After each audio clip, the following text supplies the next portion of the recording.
자, 오늘은 이 노베에서 일어난 학살을 통해서 우리 삶에 찾아온 광야 생활에 어떤 일이 일어나는지, 그리고 어떻게 기도해야 하는지 우리가 함께 나누기를 원합니다.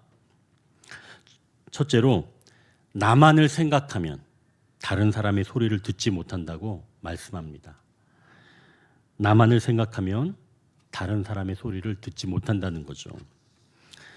다윗이 유다 땅에 들어왔다는 보고를 받고 사울은 기브와 높은 곳에서 손에 단창을 들고 신하들 앞에 앉아 있습니다.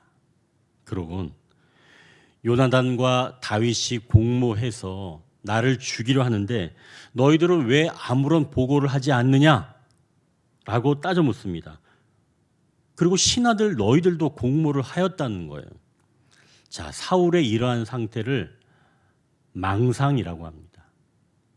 망상, 즉 자기에게 일어난 어떤 일을 잘못 해석하고 또 잘못된 믿음을 갖게 된 것. 그게 바로 망상이라는 거죠.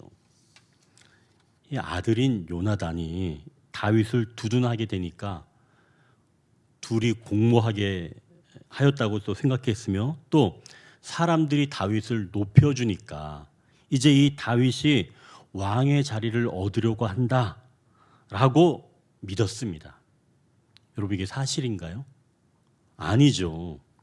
전혀 사실이 아닙니다. 그런데 지금 사울은 자기 생각을 믿게 된 겁니다.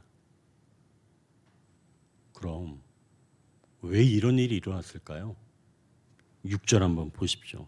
6절 보니까 사울이 다윗에 대한 보고를 계속 듣고 왔다는 그런 사실을 보여줍니다. 거기 보니까 사울이 다윗과 그와 함께 있는 사람들이 나타났다 함을 들으니라 라고 이야기하죠.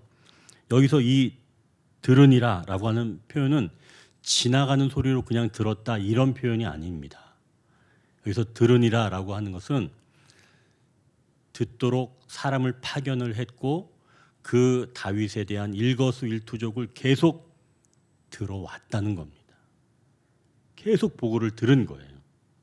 자, 그러면 이 사울은 지금 자기의 적인 이 다윗의 모든 행동들을 다 보고를 받고 있었다는 얘기죠.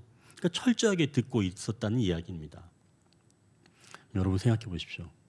만약 사울이 이렇게 철저하게 하나님 말씀을 들었다면 이런 일이 생겼을까요?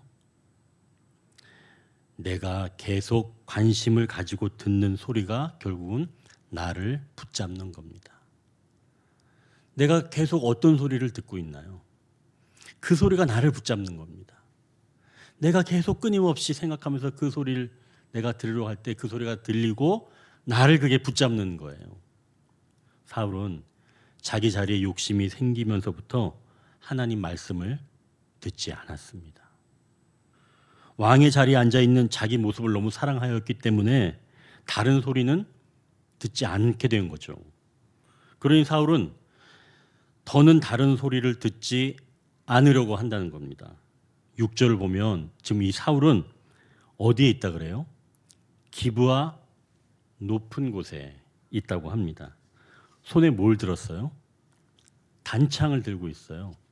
자, 여러분, 누군가의 소리를 들으려고 하면 높은 데서 들을 수가 없는 겁니다. 소리를 들으려 하면 내려와야 되는 거예요. 그 사람에게 가야지 들리는 겁니다. 우리 주 예수 그리스도께서도 우리의 소리를 들으시려고 내려오신 거죠. 결코 우리 보고 올라오라고 하지 않으십니다. 아니, 우리가 올라갈 수 없기 때문이죠. 그래서 높은 곳에서는 소리를 들을 수가 없다는 겁니다. 항상 어떻게 된다고요? 내려가야지 들을 수 있는 거예요. 그런데 사울이 지금 손에 들고 있는 것은 무엇인가요? 단창입니다. 지금 다른 소리를 듣겠다는 거예요? 안 듣겠다는 거예요? 안 듣겠다는 거예요.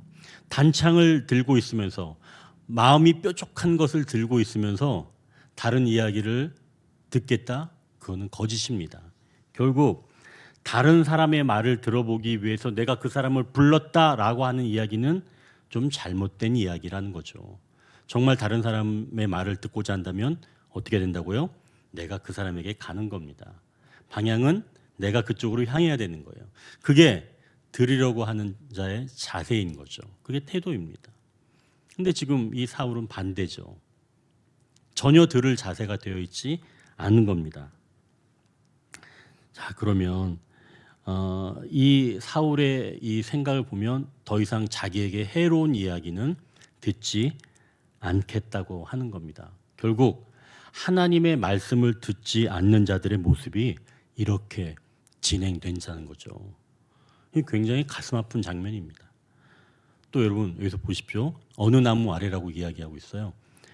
에셀나무 아래에 있다고 합니다. 에셀나무. 에셀나무는 고산지대에만 나는 희귀 나무입니다. 그래서 아브라함도 이 에셀나무 아래에서 하나님의 이름을 불렀다라고 이야기를 하고, 결국은 이 사울이 지금 에셀나무 아래에서 이야기하였다라고 얘기하는 것은 스스로의 권위를 그만큼 높이고 있는 겁니다. 내 이야기를 사람들이 들어야지 내가 다른 사람의 이야기를 듣지 않겠다는 얘기예요. 스스로의 위험 있는 자세를 갖추고 있으니까 말이죠. 결국 자기가 듣고 싶은 말만 듣겠고 내가 하고 싶을 말만 하겠다라고 하는 이 사울의 의도가 여기에 반영된 겁니다. 결국 나만 생각을 하면 다른 사람의 이야기를 듣지 못한다는 거죠. 지금 이 사울의 마음은 광야입니다. 너무나 황폐해져 있는 거죠. 자, 그럼 이런 상태에 놓였을 때 악은 어떨까요? 악은 기회를 놓치지 않죠. 이 황폐해진 사울의 마음을 완전히 올가매려고 다가옵니다. 그래서 객관적이지 못하고 감정에 치우쳐 있을 때 악은 그 사람의 생각을 지지해 줍니다. 에돔 사람 도액이라고 하는 자가 때를 놓치지 않고 끼어들어서 사울의 생각에 맞장구를 쳐주면서 사울을 올가매는 거예요. 10절을 한번 보십시오. 아히멜렉이 그를 위하여 여호와께 묻고 그에게 음식도 주고 블레셋 사람 골리앗의 칼도 주더이다. 도액이 지금 이렇게 말하는 겁니다. 도액이 이야기하는 건 아히멜렉이 다윗을 도왔는데 도운 내용이 세 가지였다는 거죠. 그를 위해서, 즉 다윗을 위해서 무엇을 해주나 보십시오. 여호와께 물었다라고 하는 겁니다. 또 하나는 음식도 주었다. 영적인 것도 공개해주고 육적인 것도 공개해줬다는 겁니다. 또 뭘 줬다는 얘기예요? 골리앗의 칼도 주었다. 무기도 줬다는 거죠. 영적인 것, 육적인 것, 공격적인 무기까지 다 아히멜렉이 다윗에게 공개를 해줬다는 겁니다. 그러면 이것은 공모했다는 거죠. 그렇죠? 공모했다는 거예요. 도액이 아히멜렉이 바로 이러한 자다라고 사울에게 이야기를 하는 겁니다. 자, 그러면 이제 이 사울은 그 이야기를 듣고 어떻게 했어요? 그럼 그렇지. 내가 생각한 게 맞았구나라고 생각한 거죠. 결국 자기만을 생각하는 사람에게 악한 것들의 음성은 불에 기름을 붓는 것처럼 걷잡을 수 없이 불타오르게 된다는 거죠. 이때 이 사울의 이 마음을 한번 생각해 보십시오. 완전히 불타오르는 겁니다. 도액이 거기에다 기름을 잔뜩 부어 넣었으니까요. 자, 이런 상황이 오기 전에 그러면 우리가 어떻게 하면 좋을까요? 119라도 전화할까요? 어떻게 하면 좋을까요? 여호와를 경외해야 하는 줄 믿습니다. 여호와를 경외하게 되면 눈과 귀가 새롭게 되어지는 줄 믿습니다. 오늘 우리가 새벽에 잠언 말씀을 나누면서 함께 나눈 대목인데요. 여호와를 경외할 때 하나님의 음성이 들리고 그분의 임재가 느껴지는 줄 믿습니다. 그러니 여러분, 하나님이 지금 나와 함께 하신다는 사실을 계속 되뇌이는 겁니다. 계속 여기십시오. 하나님이 지금 이 자리에 나와 함께 하신다. 계속 되뇌이는 겁니다. 그래서 그렇게 계속 살아갈 때 그분의 임재가 경험된 줄 믿습니다. 지금 나와 함께 하시는 하나님. 그렇게 될 때 하나님의 임재가 느껴지면서 그분의 음성이 우리에게 들려지는 줄 믿습니다. 하나님의 임재가 느껴지면 다른 사람의 음성에서도 하나님의 음성을 드러낼 수가 있는 거죠. 그래서 나를 사지에 몰아넣으려고 하는 그 음성이라도, 그 말이라도 그것이 주님의 음성이면 드러내야 합니다. 다윗이 우리가 지난 시간에 그랬잖아요. 갓 선지자가 와서 당신은 유다 땅으로 들어가야 합니다 라고, 위험 지역으로 들어가야 한다 라고 이야기를 했어도 다윗은 그것이 주님의 음성으로 듣고 그리로 들어간 겁니다. 항상 하나님의 임재를 기억하고 묵상하게 되면 사람의 언어를 통해서도 하나님의 음성을 드러낼 수가 있다는 거예요. 그래서 사지라도 들어갈 수가 있는 겁니다. 나에게 불리한 것도 내가 해낼 수가 있는 거예요. 그럼 이제는 누구를 계속 생각해야 한다고요? 하나님. 하나님을 경외하면, 계속 하나님을 경외하면 우리는 하나님의 음성을 들을 수가 있다는 거죠. 그렇지 않고 지금 사울은 누구를 계속 묵상하고 있었던 거예요? 계속 다윗을 묵상하고 있었던 겁니다. 내 정적, 다윗을 계속 묵상하고 그가 했던 것들 다 오해지만, 다 그것을 계속 하니까 계속 마음이 황폐해지고 결국은 악한 것들이 이제는 내 생각이 옳다라고 부추겨 주면서 왜곡된 사실을 이야기를 해주게 되는 거죠. 그런 이야기를 듣게 되면 결국은 넘어가게 되는 겁니다. 자, 그렇다면 이제 우리가 기억할 것은 첫 번째, 내가 하나님의 임재, 즉 여호와를 경외하기를 그치지 않아야 되겠구나. 계속적으로 하나님의 임재를 사모하면서 살아가야 되겠구나라고 하는 것이 첫 번째 방법일 수 있습니다. 여러분, 그래야지만이 삽니다. 다른 것을 묵상하면 내 마음이 황폐해지는 거예요. 그럼 여러분, 여호와를 경외하십시오.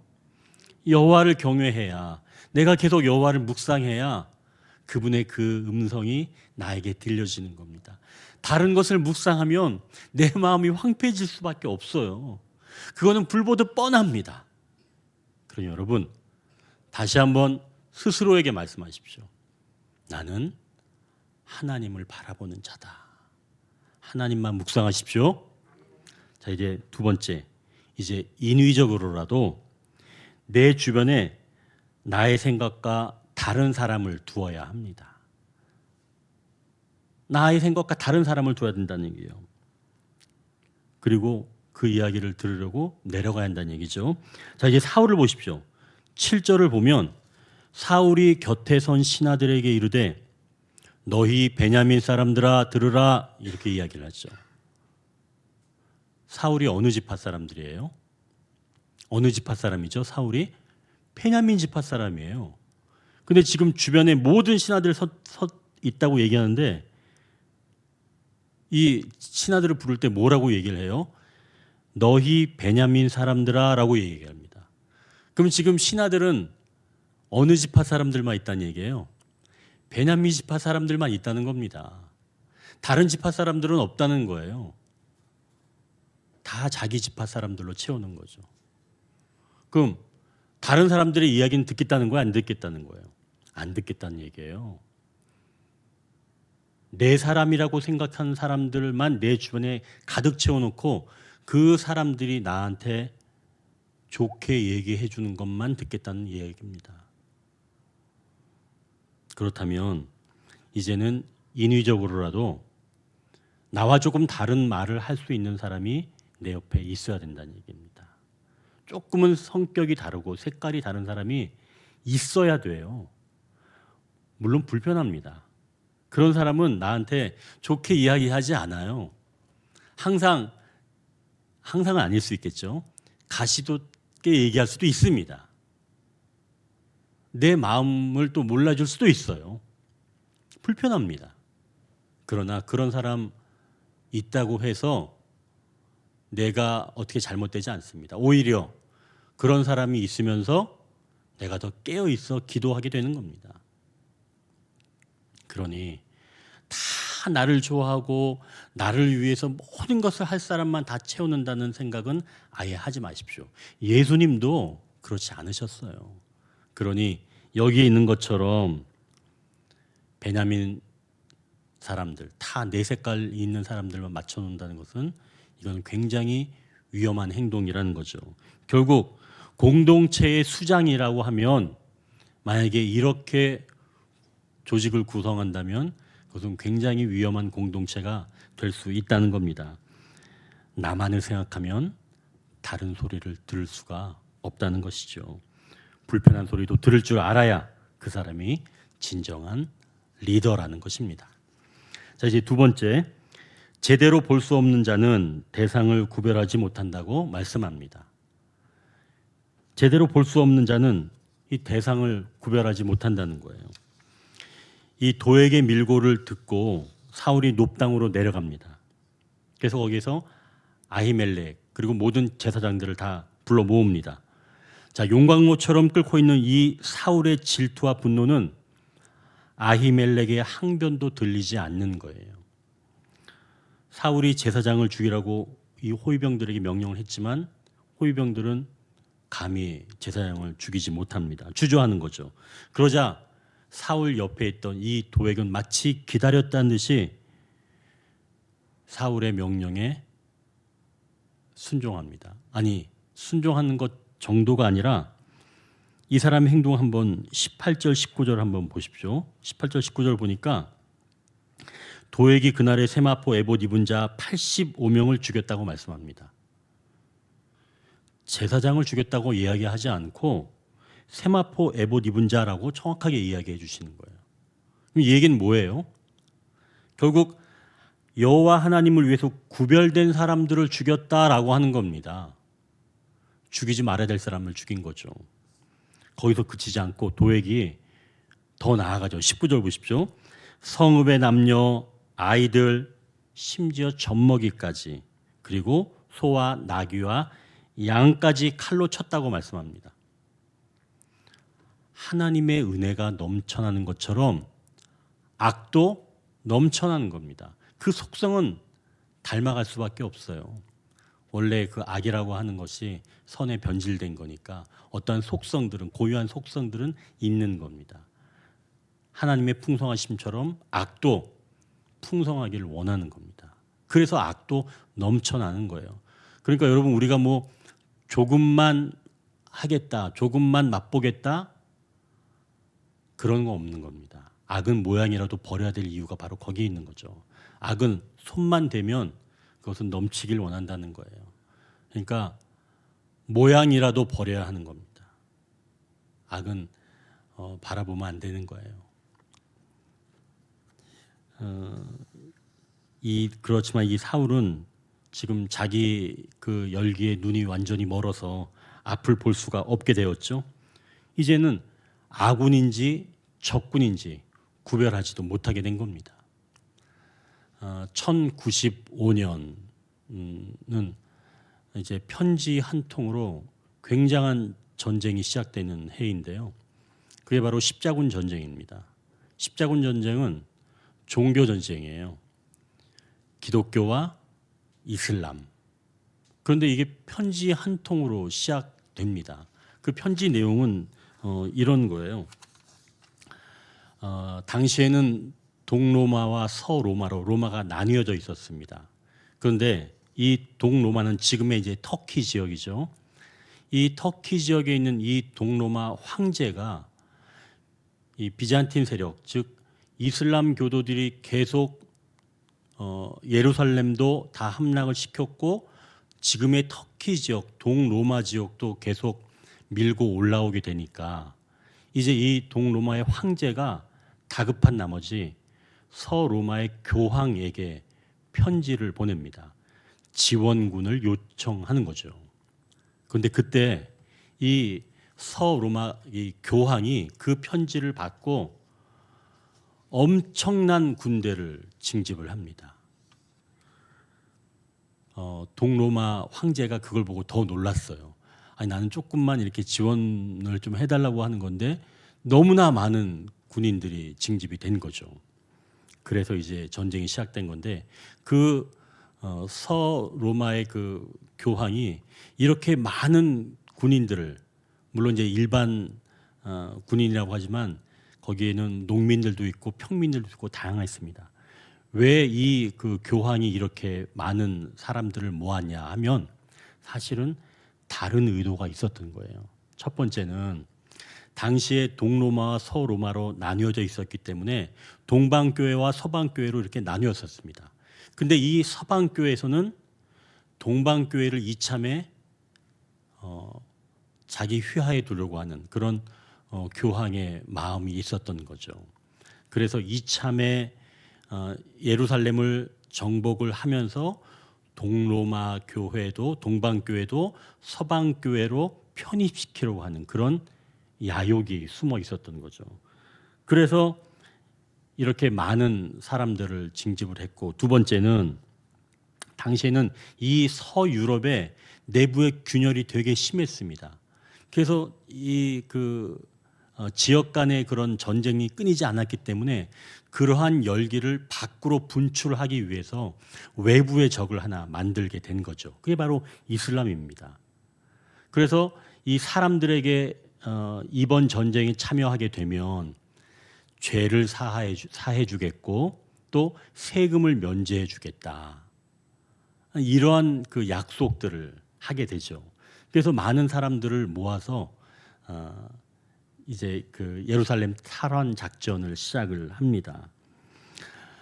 뭐 한 두 가지 정도 더 이유가 있지만 뭐 그것은 나중에 기회가 된다면 더 이야기를 하겠고, 이렇게 해서 농민과 평민 그리고 군인들을 모아서 이제 계속 동진을 하게 되는 거죠. 그런데 이 첫 번째 출정을 했던 사람들은 평민과 농민들이었습니다. 근데 이 사람들은 어디가 예루살렘 쪽인지 방향만 알았지 제대로 몰랐던 거예요.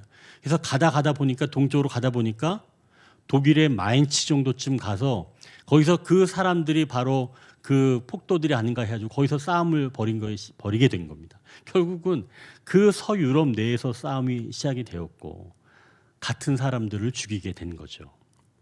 그래서 또 거기에서 또 밀리게 되었지만 후발대가 또 참여하면서 어찌해서 결국은 예루살렘까지 가서 탈환을 하긴 했지만 거기에서도 너무나 많은 사람들을 죽여서 문헌에는 그 피가 무릎까지 찼다라고 하는 문헌까지 있을 정도입니다. 그러니 이 십자군 전쟁을 또 다른 말로는 방향 잃은 전쟁이다라고 이야기를 합니다.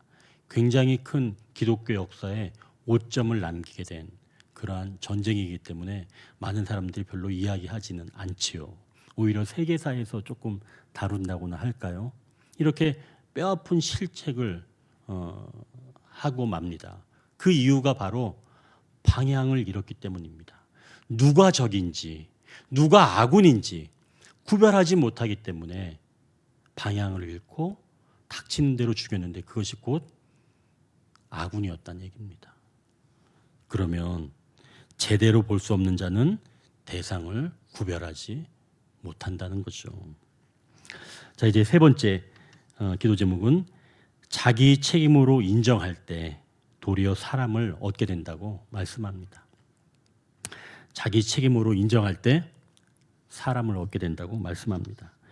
이 도액이 무자비하게 사륙하고 있을 때 그 칼날을 피해서 달아났던 한 사람, 아까도 말씀드렸지만 그 사람이 바로 아히멜렉의 아들 아비아달이었습니다. 그 아비아달이 다윗에게 피합니다. 그때 에봇을 가지고 제사장이 입는 에봇을 가지고 다윗에게 피하게 되죠. 전후 사정을 다 이야기합니다. 그때 다윗이 이야기를 하죠. 내가 노베에서 너희 아버지 아히멜렉과 만나서 이야기하고 있을 때 그것을 엿보던 한 사람, 그 자가 그 도액인데 그 도액이 결국은 이렇게 말할 줄 알았다 라고 다윗이 이야기를 하죠. 그리고 마지막에 이렇게 이야기합니다. 결국 그것은 그 누구의 탓도 아니고 내 탓이다 라고 다윗이 아비아달에게 이야기를 합니다. 그러면서 아비아달에게 함께 있자. 나와 함께 있자. 너를 죽이는 자가 곧 나를 죽이는 자다. 나와 함께 있으면 안전할 것이다 라고 아비아달에게 이야기를 하죠. 그때 아비아달이 다윗과 함께 있게 되었습니다. 자, 그럼 생각해 보십시오. 지난 시간에 다윗이 다른 사람의 이야기를 듣게 되면서 누구를 얻었죠? 선지자 갓을 얻었습니다. 자, 그렇다면 오늘은 나의 책임을 인정하면서 누구를 얻은 거죠? 제사장 아비아달을 얻게 된 겁니다. 여러분 보십시오. 광야에서 이 다윗이 얻었는데, 다윗이 지난 시간에는 다른 사람의 이야기를 정중하게 듣게 되어서 선지자도 얻었고, 오늘은 내 책임입니다 라고 하는 것을 인정하게 되어서 결국은 제사장까지 얻게 된 겁니다. 양 날개를 다 얻은 거예요. 선지자도 얻고 제사장도 얻고. 광야가 그렇다면 굉장히 위험한 곳이기도 하지만 이렇게 앞으로 진행되어져 가는 일에 정말 꼭 필요한 것들이 확보되는 그런 아름다운 시간일 수도 있다는 겁니다. 어떻게 할 때? 내 책임을 인정할 때. 이제 오늘 우리가 세 가지 기도 제목을 가지고 우리가 함께 기도하기를 원합니다. 다시 한번 확인한다면, 광야에서는 나만 생각한다면 다른 사람의 소리를 듣지 못한다고 말씀합니다.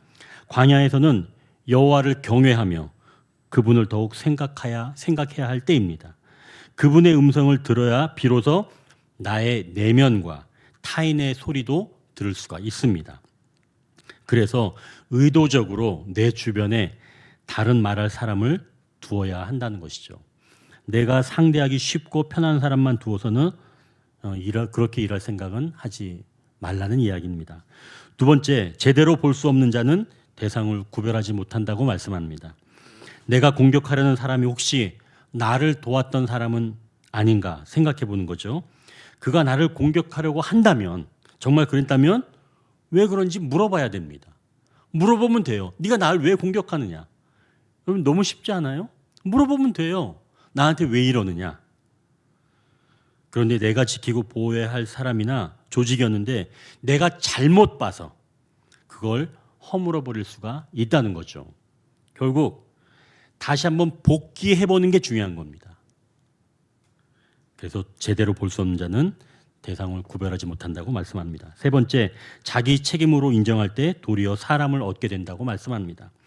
광야와 같은 때는 내가 책임지려는 의식이 약할 수가 있습니다. 내 몸 하나 건사할 수도 없는데 전체를 책임지는 역할까지 감당하기가 어렵다는 얘기죠. 그러나 벗어나려고 또 피하려고만 하지 마십시오. 책임지지 않으려는 사람에게는 다시 책임질 자리가 주어지지 않습니다. 반대로 책임질 줄 아는 자에게 또 다른 책임지는 자리가 주어진다는 거죠. 그러니 이 세 가지 것을 오늘 기억하고 우리가 함께 기도의 자리로 나아가기를 원합니다.